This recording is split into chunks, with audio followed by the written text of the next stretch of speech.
A engenharia genética constitui um conjunto de técnicas de análises moleculares que permitem o estudo de caracterização, expressão e modificação do material genético dos seres vivos.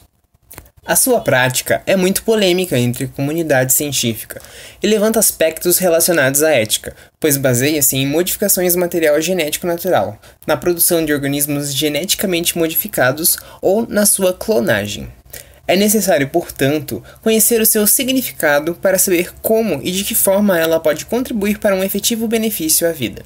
O material genético é constituído principalmente por duas moléculas principais: o ácido desoxirribonucleico, DNA, e o ácido ribonucleico, o RNA.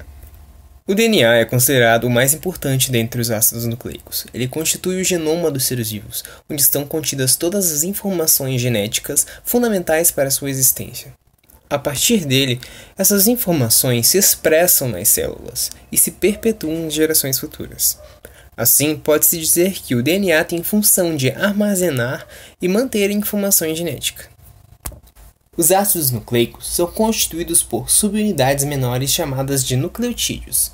Cada um desses nucleotídeos subdividem-se em moléculas menores, as bases nitrogenadas, que podem ser do tipo purinas, como a adenina e a guanina, ou pirimidinas, como a timina e a citosina, além da uracila, que é exclusiva do RNA. São essas bases nitrogenadas juntadas a um açúcar do tipo pentose e um grupo fosfato que formarão uma subunidade monomérica da estrutura dos ácidos nucleicos, que são os nucleotídeos. As bases associam-se à pentose por uma ligação no carbono 1, e o fosfato associa-se ao carbono 5 da mesma pentose. Para formar a ligação polimérica do ácido nucleico, este mesmo fosfato se ligará ao carbono 3 da pentose do próximo nucleotídeo. Essa ligação é chamada de fosfodiéster. O DNA é formado por dois filamentos de nucleotídeos, um no sentido inverso ao outro, unidos por meio de interações intermoleculares entre as bases nitrogenadas do tipo ligação hidrogênio. Essas interações são muito específicas, ou seja, a adenina sempre se encaixará exclusivamente com a timina, enquanto que a citosina se encaixará apenas com a guanina. Nos seres eucarióticos, o DNA do tipo genômico pode chegar a cerca de 2 metros quando distendido. Contudo, encontra-se organizadamente compactado no núcleo.